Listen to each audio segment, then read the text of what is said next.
আমরা সাধারণত এই সার্ভিসগুলা আমরা যেগুলো প্রোভাইড করতেছি, এটা সাধারণত আমরা ইন্সপায়ার্ড হয়েছি অ্যাডভান্স কান্ট্রি থেকে। আমরা যাদেরকে নিয়ে কাজ করতেছি, আমাদের যে টিমটা আছে সেটা হতে পারে nursing team, care giver team, এবং আমাদের সাথে যেসব ডক্টর আছে দে আর ভেরি কোয়ালিফাইড। নার্সিংটা আসলে অনেক বড় একটা ইস্যু। তো এটার ক্ষেত্রে নিজের মন মানসিকতা, মানুষের প্রতি শ্রদ্ধাবোধ, ভালোবাসা, এই জিনিসটা থাকাটা অনেক বেশি জরুরি। হসপিটালের ব্যাকবোন মিনস হচ্ছে নার্স। ডক্টর আর নার্স ছাড়া আসলে কখনো হসপিটাল কম্বাইন ভাবে আগাতে পারে না, শর্টকাটে কোনো সাকসেস হয় না। আসলে কেয়ার গিভার কারা, তাদের কাজ কি? আমাদের দেশে আসলে এটাকে উচ্চ শিখরে নিয়ে যেতে হলে ট্রেন আপের কোনো বিকল্প নাই। আসসালামাইকুম। ওয়ালাইকুম সালাম। মিস্টার সানি সাহেব, কেমন আছেন আপনি? আলহামদুলিল্লাহ, আপনি কেমন আছেন? রেসপেক্ট কেয়ার সম্পর্কে আমরা যতটুকু ধারণা পেয়েছি, আপনারা একটা স্বনামধন্য প্রতিষ্ঠান, দীর্ঘদিন যাবৎ রোগী সেবায় হোম সার্ভিস বা হোম কেয়ার দিচ্ছেন বাংলাদেশে। এটা শহর থেকে এখন গ্রাম পর্যায়ে চলে গেছে। আপনাদের এই সুনামের পেছনে আপনারা কিভাবে কাজ করতেছেন, এই বিষয়ে যদি আমাকে একটু বলতেন। আসলে কিভাবে কাজ করতেছি, দিস ইজ নট ফ্যাক্ট। ফ্যাক্টটা হচ্ছে যে মানুষ এটাকে কিভাবে নিচ্ছে। আমরা সাধারণত এই সার্ভিসগুলা আমরা যেগুলো প্রোভাইড করতেছি, এটা সাধারণত আমরা ইন্সপায়ার্ড হয়েছি অ্যাডভান্স কান্ট্রি থেকে। বিভিন্ন দেশ আছে আমাদের দেশের বাইরে যারা কিনা এটাকে অনেক বেশি প্রাধান্য দেয়। ইভেন আমাদের বাংলাদেশের বাইরে অন্যান্য দেশগুলোতে ওরা আওয়ারলি চার্জ করে এটাতে। ইভেন নার্স, ডক্টর এবং কেয়ার গিভারদের তারা খুব সম্মান করে, রেসপেক্ট করে। তো সেখান থেকে ইন্সপায়ার্ড হয়ে আমাদের আসলে পথ চলাটা শুরু করে, যে আমরা তাদের আদলে আমরা ভালো কিছু করতে পারি কিনা। লাইক দ্যাট, অনেক পেশেন্ট বাসায় অসুস্থ থাকে, বয়োজ্যেষ্ঠ থাকে, এই রোগীদের কথা মাথায় রেখেই আমাদের এই যাত্রাটা মূলত শুরু হয়। রেসপাইট কেয়ার মিনস হচ্ছে অবসরের সেবা। তো আমরা এটাই চিন্তা করেছি যে একটা মানুষকে প্রপার টেক কেয়ার করার জন্য যতটুকু হেল্প, হ্যাঁ, সার্টিফাইড ওয়ে মিনস আমরা যাদেরকে নিয়ে কাজ করতেছি, আমাদের যে টিমটা আছে সেটা হতে পারে nursing team, care giver team, এবং আমাদের সাথে যেসব ডক্টর আছে দে আর ভেরি কোয়ালিফাইড। আমরা সাধারণত নার্সকে নিচ্ছি ভেরিফিকেশন করে, কেয়ার গিভারকে নিচ্ছি ভেরিফিকেশন করে। যারা কিনা কাজের জন্য উপযুক্ত না তাদেরকে আমরা ট্রেন আপ করে দিচ্ছি, একটা গণ্ডির মধ্যে নিয়ে আসার চেষ্টা করতেছি। তাদেরকে আমরা ম্যানার্সটা শেখাচ্ছি, কিভাবে কোন পরিবেশে কথা বলতে হবে, কোন রোগীকে কিভাবে হ্যান্ডেল করতে হবে। নার্সিংটা আসলে অনেক বড় একটা ইস্যু। তো এটার ক্ষেত্রে নিজের মন মানসিকতা, মানুষের প্রতি শ্রদ্ধাবোধ, ভালোবাসা, এই জিনিসটা থাকাটা অনেক বেশি জরুরি। ইভেন এটার জন্য সবচেয়ে বেশি জরুরি হচ্ছে দায়িত্ববোধ, যে আমি একটা মানুষকে দেখাশোনা করব, এই মানুষটার অসুস্থতার সময়ে আমরা তার পাশে থাকব বা আমি তার পাশে থাকব, তাহলে আমার দায়িত্বটা অনেক বেশি।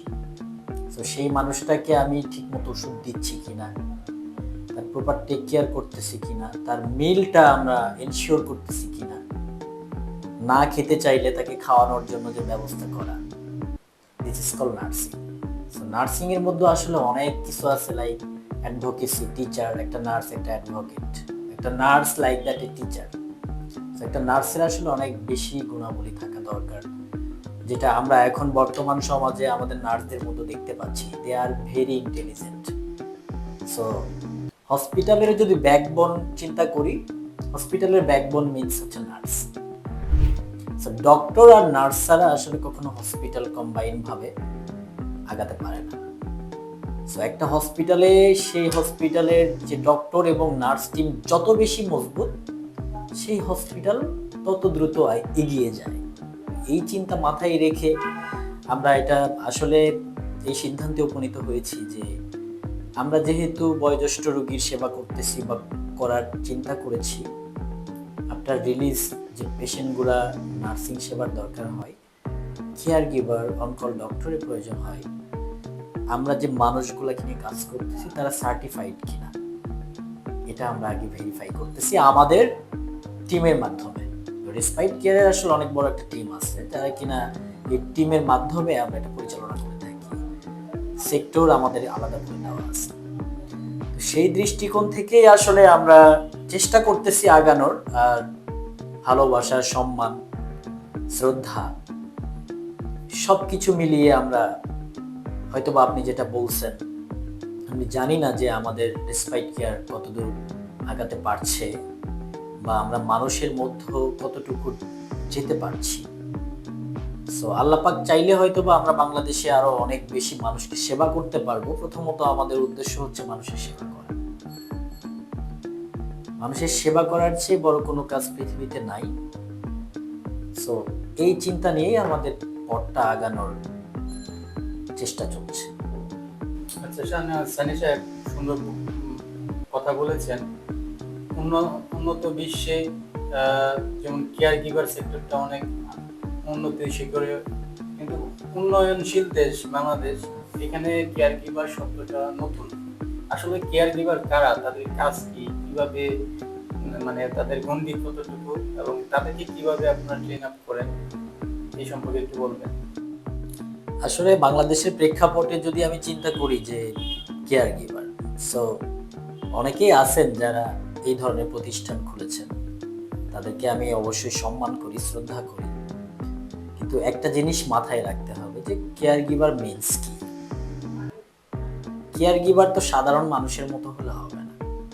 কেয়ার গিভার মানে হচ্ছে যে একটা মানুষকে কেয়ার দিবে, কম্প্যাশনেট, জি এক্স্যাক্টলি। একটা মানুষের যখন টেক কেয়ার করবে, সে যখন এই ব্যাপারগুলো জানবে, like that vital sign, patient monitoring, হ্যাঁ, তারপরে পেশেন্টকে কিভাবে একটা পেশেন্টকে হ্যান্ডেল করতে হয়, লিফটিং শিফটিং করতে হয়, পেশেন্টের কিভাবে বেড বাদ দিতে হয়, সেই প্রসিডিওরগুলো কিন্তু যে কেউ পারবে না। যেমন আমরা বাসায় অনেক টাকা দিয়ে অনেক সময় কাজের বুয়া রাখি, আমরা বিভিন্ন ধরনের টেক কেয়ার করার জন্য লোক রাখি, ওরা কিন্তু প্রপার নার্সিংটা বা কেয়ারিং যে মেথডটা অ্যাপ্লাই করা দরকার একটা রোগীর জন্য, তাদের কিন্তু জানা থাকে না।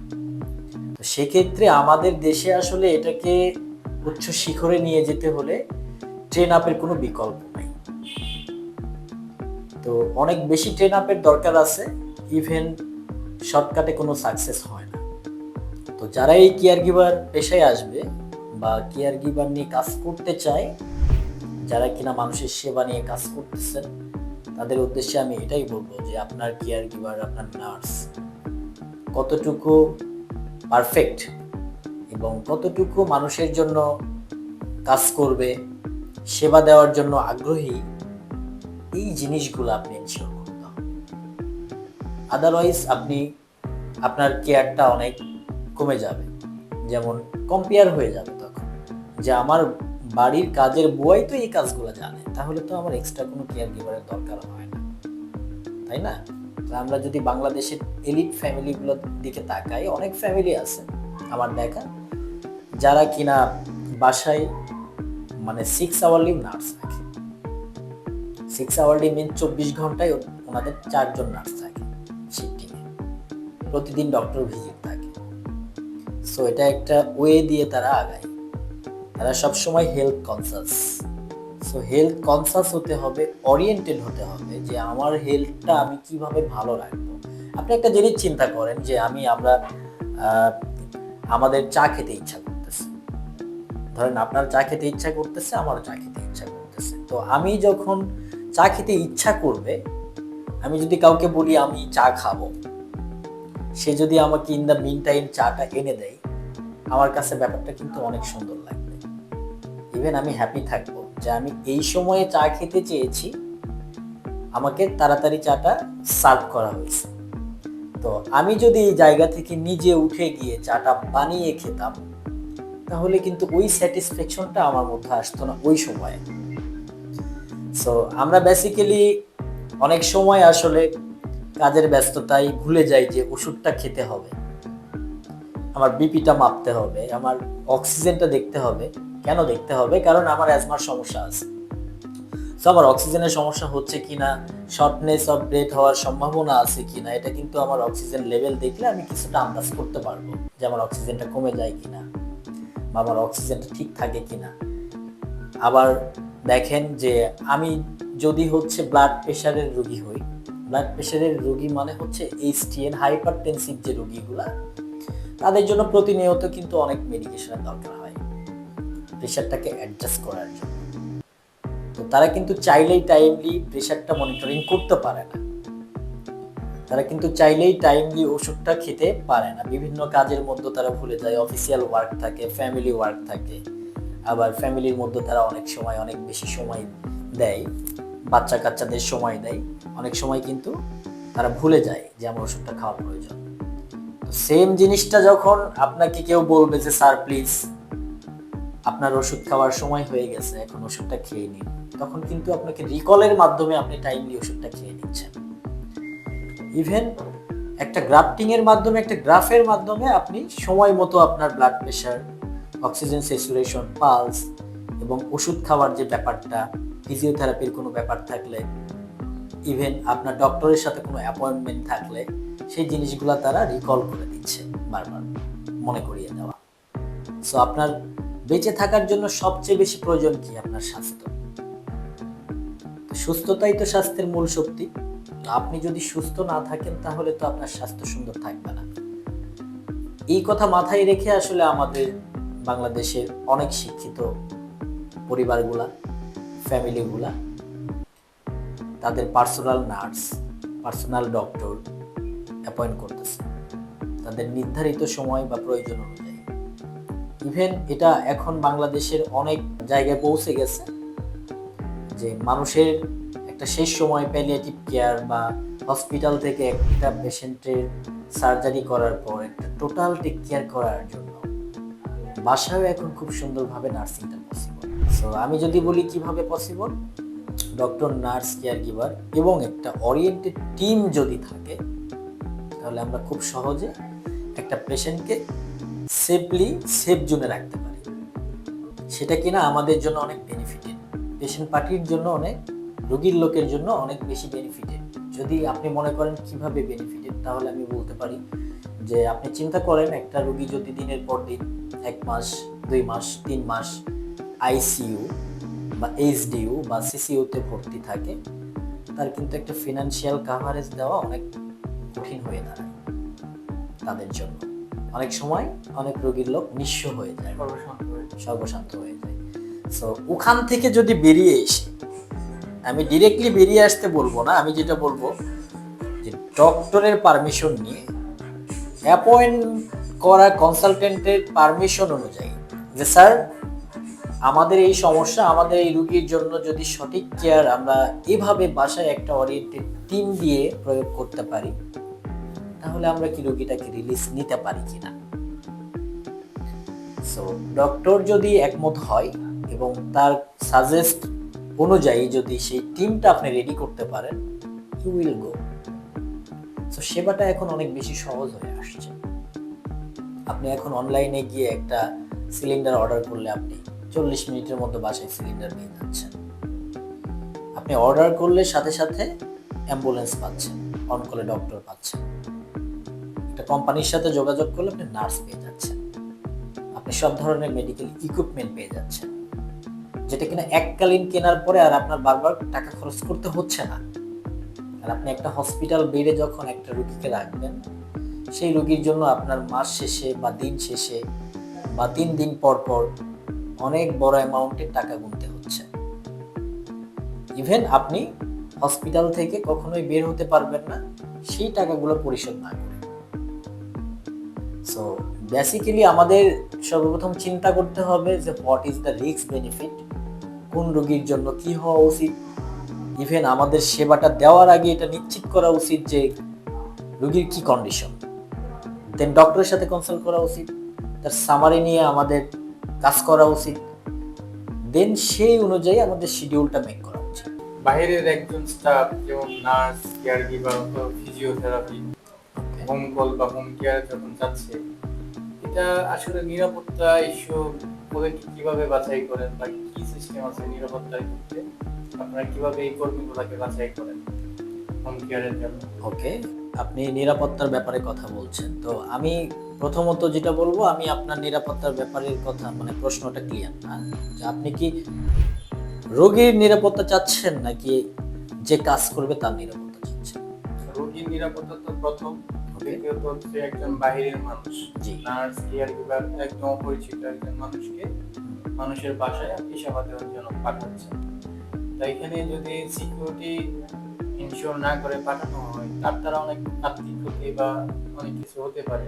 সেটা কিভাবে আপনার ক্লায়েন্টকে নিশ্চিত করেন বা কিভাবে আপনারা কর্মীগুলো বাছাই করেন?